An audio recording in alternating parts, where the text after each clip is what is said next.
वासुदेवाय। ओम नमो भगवते वासुदेवाय। ओम नमो भगवते वासुदेवाय।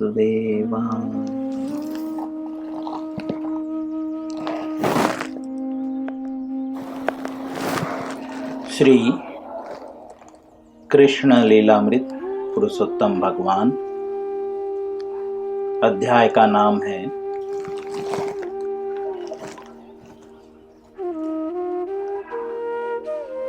अध्याय 36। अध्याय का नाम है श्री कृष्ण को लाने के लिए कंस का अक्रूर को भेजना। जैसा कि हम पढ़ रहे थे,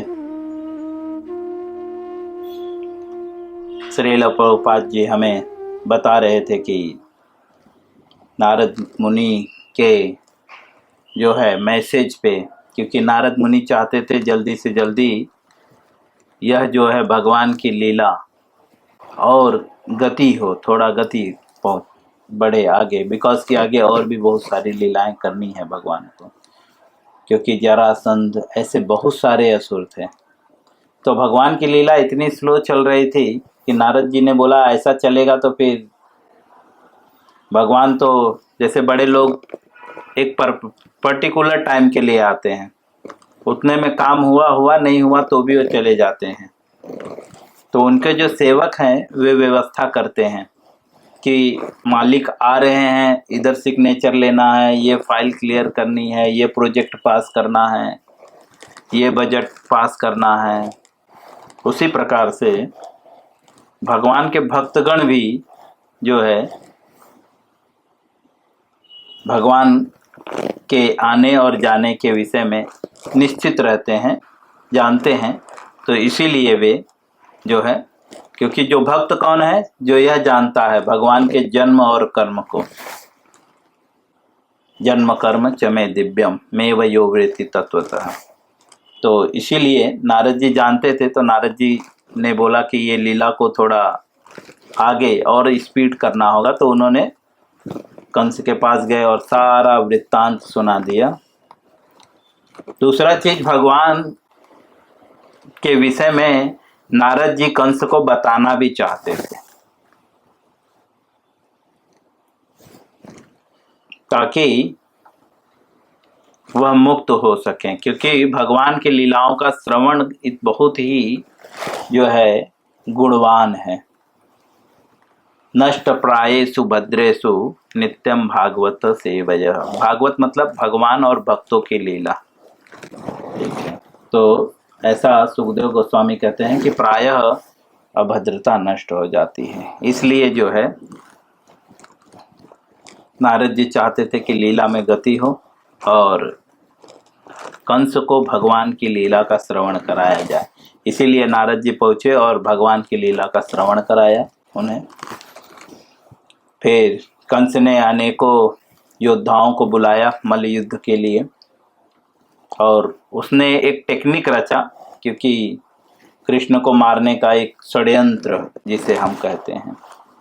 तो उन्होंने एक प्रोग्राम आयोजित किया मल्ल युद्ध का और सबको निमंत्रण किया। श्रील प्रभुपाद जी लिखते हैं, उत्तर भारत में मल्ल युद्ध अभी भी लोकप्रिय है। आप उत्तर भारत में जाओगे तो आप देखोगे कि वहाँ के लोग ज़्यादातर मल्ल युद्ध करते हैं, अभी भी प्रिय है। खेल भी होता है, अभी तो एक राष्ट्रीय खेल हो रहा है धीरे धीरे यह चीज। श्रीमद् भागवतम के अनुसार आज के 5000 वर्ष पूर्व भी मल्ल युद्ध लोकप्रिय था। भगवान उत्तर भारत के थे ना, मथुरा वृंदावन। तो बोल रहे हैं ये आज ही लोकप्रिय नहीं है, आज से 5000 वर्ष पूर्व भी जो है लोकप्रिय था। कंस ने भी मल्ल युद्ध का आयोजन किया। प्रभुपाद जी लिखते कंस ने भी जो है मल्ल युद्ध का आयोजन किया तथा लोगों को उसमें आमंत्रित करने की योजना बनाई। उसने महावतों से भी कहा, महावतों बहुवचन है, महावत एक वचन है। महावतों मतलब कई सारे महावत हैं, सभी से कहा। क्या कहा? कुवल या पिंड नामक हाथी को अवश्य लाओ। एक हाथी था जिसका नाम था कुवल्या पिंड। तो ऐसा प्रतीत हो रहा है कि कई महावत उसको कंट्रोल करते थे, मतलब वो बहुत ही बलवान और बहुत ही जो है गुस्से वाला होगा, इसीलिए यहाँ पे महावतों शब्द प्रयोग किया जा रहा है। बहुत हाथी तो आएंगे, लेकिन स्पष्ट रूप से कह रहे हैं कि कोल्या पिंड नामक जो है हाथी को अवश्य लाना, क्योंकि वो सारे हाथियों में सर्वश्रेष्ठ था। और उसे रंगभूमि के द्वार पर रखो। कोल्या पिंड जो हाथी है उसको कहाँ पे रखना है? बोलते हैं रंगभूमि के द्वार पर। रंगभूमि मतलब जहाँ पे कुश्ती की जाती है और जहाँ पे जो है कुछ कुछ बोलते हैं ना कार्य किया जाता है। रंगमंच, रंगभूमि, रंगमंच मतलब स्टेज, ठीक है, और रंगभूमि मतलब वह एक्टिविटी जो जमीन पे, भूमि मतलब जमीन पे की जाती है। तो बोलते हैं उसका जो द्वार है, मेन गेट, वहां पे उसको खड़ा रखना है। श्री कृष्ण और बलराम के आते ही उसे बंदी बनाने का प्रयास करो और हाथी द्वारा उसका वध करा दो। कंस पर्सनली आदेश दे रहा है सबको।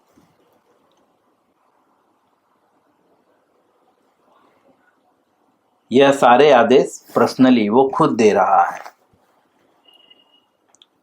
क्या कह रहा है? कि उसको बंदी बनाने का मतलब उसको पकड़ने का प्रयास करो और पकड़ के क्या करो? बोलते हैं हाथी के द्वारा उसका वध करवा दो। क्योंकि कोवल्या पिंड जो है वो बहुत क्रोधी हाथी था, तो हाथी के मारे जाने पे कोई जो है प्रतिकार भी नहीं करेगा, इस वजह से उसने ऐसा रणनीति बनाया।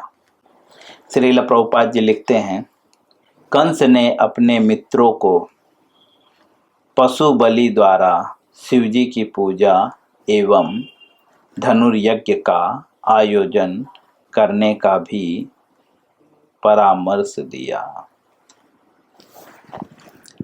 कंस ने जो है अपने सारे मित्रों को जो है परामर्श दिया। कैसा परामर्श दिया? बोलते हैं पशु बलि, असुर थे ना, तो पशु बलि और शिव जी की पूजा और धनुर्यज्ञ, उसका जो है परामर्श मतलब सलाह दिया। देखो, राजा होते हुए भी कंस सलाह दे रहा है, आदेश नहीं दे रहा है कि ऐसा करो। मतलब एक तरह से डिस्कशंस चल रहा है मंत्रियों के साथ। श्रील प्रभुपाद जी लिखते हैं, उसने उन्हें चतुर्दशी का यज्ञ संपन्न करने को कहा। यह तिथि एकादशी के 3 दिन पश्चात आती है और शिव जी की आराधना के लिए उपयुक्त मानी गई है। प्रभुपाद जी कहते हैं, इनडायरेक्टली प्रभुपाद जी हमें सिखा रहे हैं कि शिव जी की आराधना के लिए सबसे बेस्ट दिन कौन सा है? बोलते हैं चतुर्दशी। जैसे कृष्ण के लिए सबसे बेस्ट दिन कौन सा है? एकादशी, है ना। एकादशी, द्वादशी, त्रयोदशी, चतुर्दशी, ठीक है। तो यहाँ से एक चीज बहुत महत्वपूर्ण है कि जो लोग शिव जी की पूजा करते हैं, ठीक है, जिनको शिव जी को प्रसन्न करना है, तो उपयुक्त दिन कौन सा है? बोलते हैं चतुर्दशी। और चतुर्दशी कब आता है? तो प्रभुपाद जी क्लियरली लिख रहे हैं, एकादशी के पश्चात, 3 दिन पश्चात आता है। और यह दिन जो है शिव जी के लिए जो है आराधना के लिए जो है उपयुक्त मानी गई है। शिव जी का एक अंश काल भैरव के नाम से भी प्रसिद्ध है।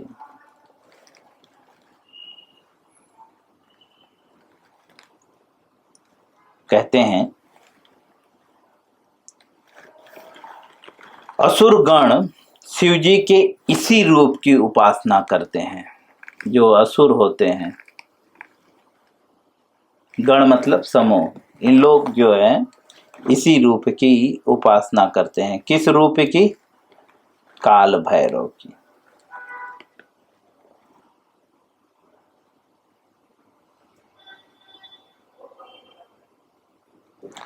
और उनके समक्ष पशु बलि देते हैं।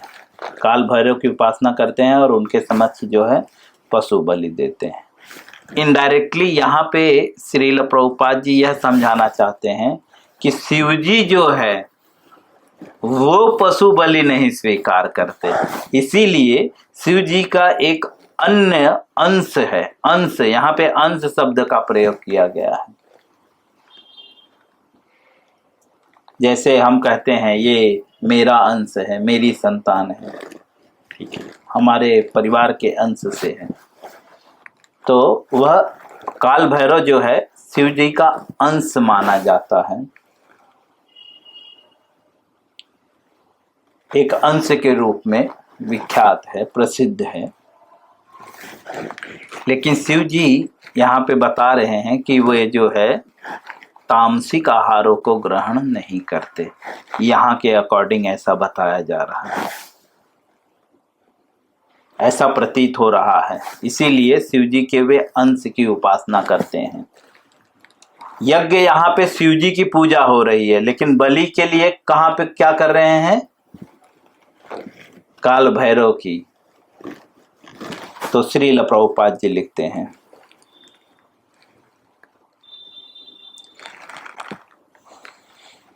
वैद्यनाथ धाम नामक स्थान पर यह प्रथा अभी भी प्रचलित है। वैद्यनाथ बोलते हैं। वैद्यनाथ जो धाम है, कई सारे धाम हैं, उसमें से एक नाम वैद्यनाथ है, जहाँ पे जो है ये प्रथा अभी भी प्रचलित है, अर्थात होती है। असुर लोग वहाँ काल भैरव की मूर्ति के समक्ष पशु बलि देते हैं। कंस भी इसी असुर समूह में से एक था। इनडायरेक्टली श्रील प्रभुपाद जी कह रहे हैं जो काल भैरव को बलि देने जाते हैं ये लोग असुर प्रवृत्ति के हैं, असुर हैं, ठीक है, क्योंकि जो लोग बलि देते हैं वे कौन होते हैं? बोलते हैं असुर। तो कहते हैं कि ये भी जो है कंस भी जो है इन्हीं असुर समूहों का था, इसीलिए वो भी ये कर रहा था। वह एक चतुर कूटनीतिज्ञ भी था, अतः उसने अपने असुर मित्रों के द्वारा श्री कृष्ण और बलराम के वध का शीघ्र ही प्रबंध कर लिया।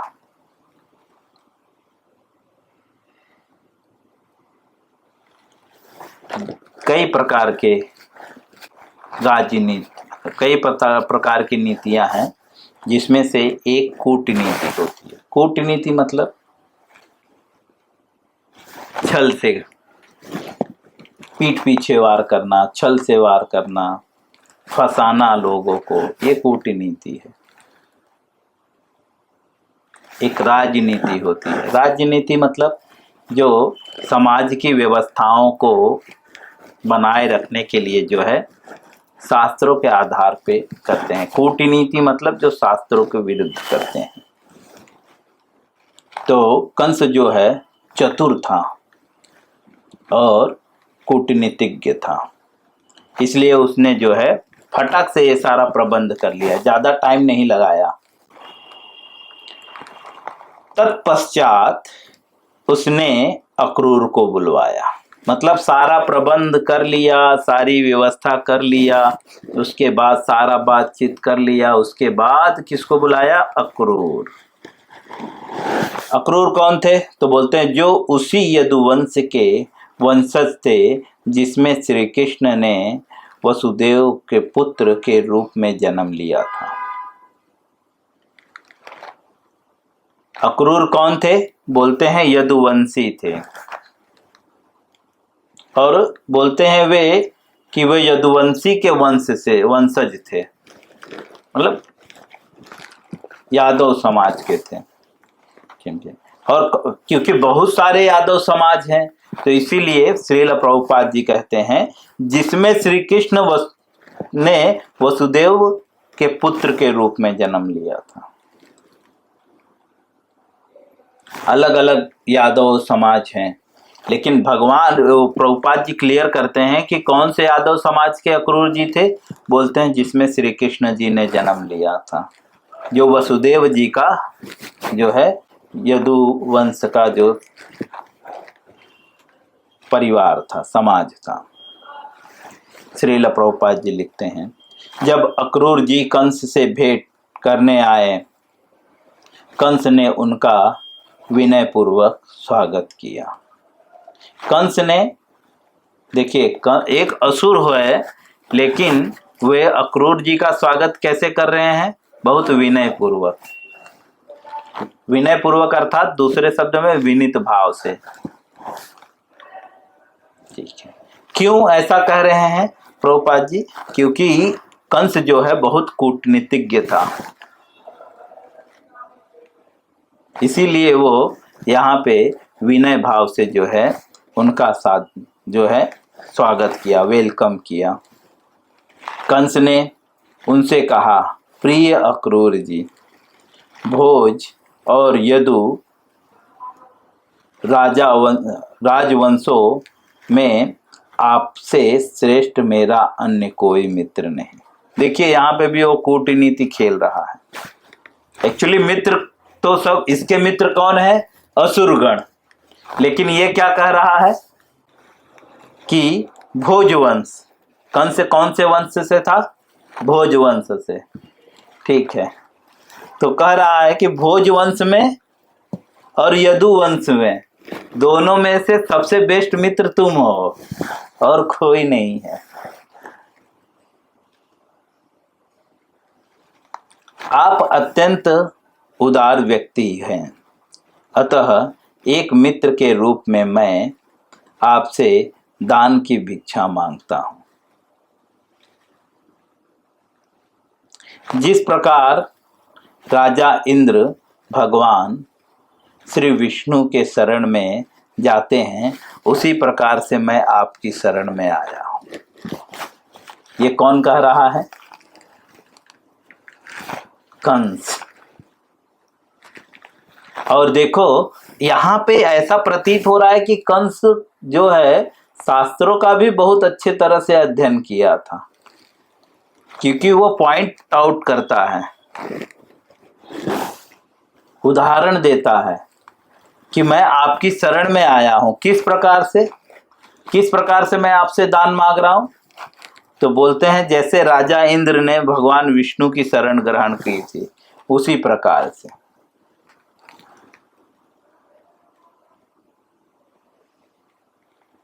यह वास्तव में कंस ऐसा नहीं है, लेकिन वह स्वयं को ऐसा दिखा रहा है। ठीक है, और इसके लिए वो प्रमाण प्रस्तुत कर रहा है। जैसे आजकल भी बहुत सारे ऐसे धूर्त हैं, जब दान लेने जाते हैं तो बहुत सारे शास्त्रों का उदाहरण देते हैं और कहते हैं दान दिए धन ना घटे, नदी से घटे न नीर। मतलब चिड़िया चोंच भर दे गई, नदी से घटे न नीर, दान दिए धन ना घटे, कह गए दास कबीर। ऐसा वे दुनिया भर का एग्जाम्पल देते हैं। भागवतम के बहुत सारे श्लोक कोड करते हैं। जब दान लेने के विषय में आता है तो वे भागवतम के बहुत सारे श्लोक कोड करते हैं।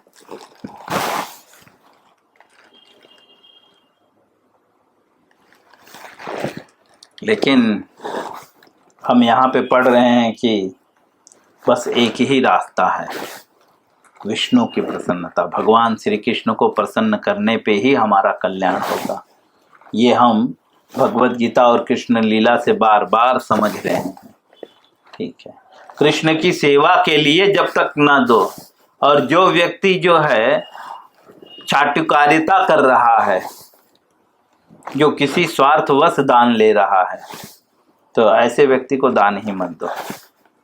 जो कृष्ण की सेवा के लिए दान ले रहा है तो स्वयं आगे बढ़कर उन्हें दान दो। ठीक है, चलिए। तो यहाँ पे कंस जो है एग्जाम्पल प्रस्तुत करता है किसका? इंद्र का, और जो है श्री विष्णु का। एक बहुत उत्तम एग्जाम्पल प्रस्तुत करता है। मतलब इसके ऊपर कोई नहीं है, न इससे बड़ा कोई मांगने वाला है और न इससे बड़ा कोई देने वाला है। मतलब इनडायरेक्टली कंस क्या कह रहा है पता है? आपसे मैं जो दान मांग रहा हूं, आप मेरे लिए विष्णु के समान हैं। वो दूसरे शब्दों में चने की झाड़ पे चढ़ाने की तरह। अक्रूर जी भी जान रहे हैं ये जो है ऐसा तो है नहीं, लेकिन ऐसा बनने का प्रयास कर रहा है। इसीलिए प्रभुपाद जी पहले ही इंगित कर चुके हैं। बहुत ही ये कूटनीतिज्ञ था कंस। देखो कितना प्रेम से बात कर रहा है।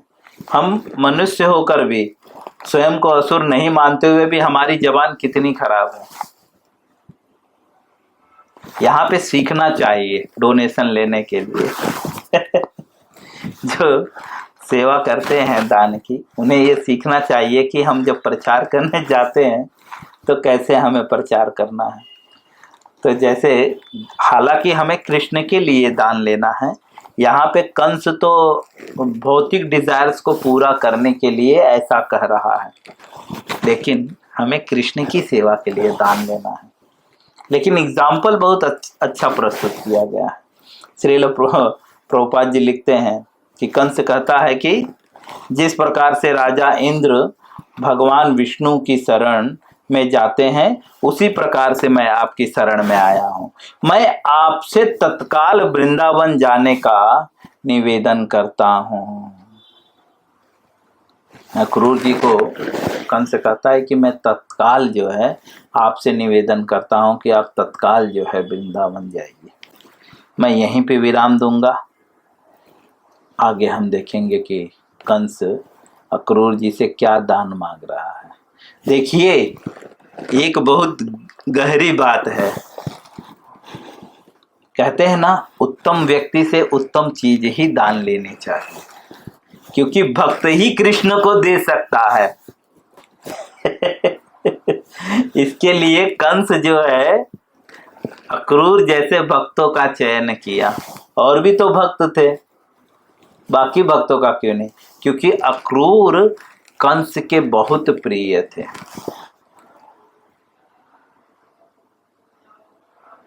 सॉरी, कृष्ण के बहुत प्रिय थे। कंस तो यहाँ पे दिखा रहा था कि आप मेरे बहुत प्रिय हैं, लेकिन कृष्ण के अक्रूर जी बहुत प्रिय थे। अक्रूर जी ने कृष्ण की सुरक्षा के लिए बहुत कुछ किया था। शुरू से ही अक्रूर का बहुत बड़ा रोल रहा भगवान श्री कृष्ण की लीलाओं में, व्यवस्थाओं में, और कहीं पे भी उन्होंने नेम फेम की इच्छा नहीं की थी। बहुत अच्छे डिवोटी थे वे। वह जानते हुए भी कि ये भगवान हैं, उसके बाद भी वे क्षत्रिय होने के नाते वे भगवान जो है, क्योंकि वे उनके स्वामी जो है वसुदेव जी थे, राजा उनके वसुदेव जी थे, और क्योंकि वसुदेव जी के पुत्र श्री कृष्ण थे, इसीलिए कृष्ण उनके लिए राजकुमार की तरह थे। तो इस कारणवश अक्रूर जी जो है एक क्षत्रिय होने के नाते वह अपने क्षत्रिय धर्म का निर्वाह करते हुए भगवान की रक्षा के लिए जो है व्यवस्थाएं बनाए थे। उन्हें पता है ये भगवान है, उसके बाद भी अपने कर्मों से वे विचलित नहीं हुए। इसीलिए अक्रूर जी बहुत उत्तम भक्ति के कोटों में आते हैं।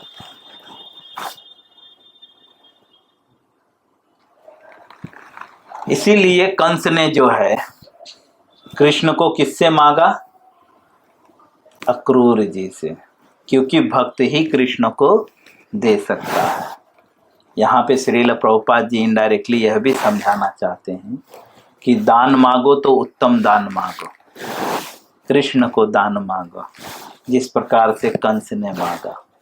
ठीक है, और कंस का क्या हुआ? कृष्ण प्राप्त होते ही उसका उद्धार हो गया। इसीलिए अगर आप वास्तव में दान मांगना चाहते हो तो उत्तम व्यक्ति से मांगो। उत्तम व्यक्ति अर्थात अक्रूर जैसा भक्त ही कृष्ण को दान दे सकता है। क्योंकि भगवान खुद बोलते हैं ना, अहम भक्त पराधीनो, मैं तो भक्तों के अधीन हूं। ठीक है, कृष्ण से तुम्हार तुम ही देते पार, तुम्हार सकती आछे, बंगाली में बोलते हैं, भजन है। कृष्ण तुम्हारे हैं और तुम्हारे ही पास शक्ति है। समझे?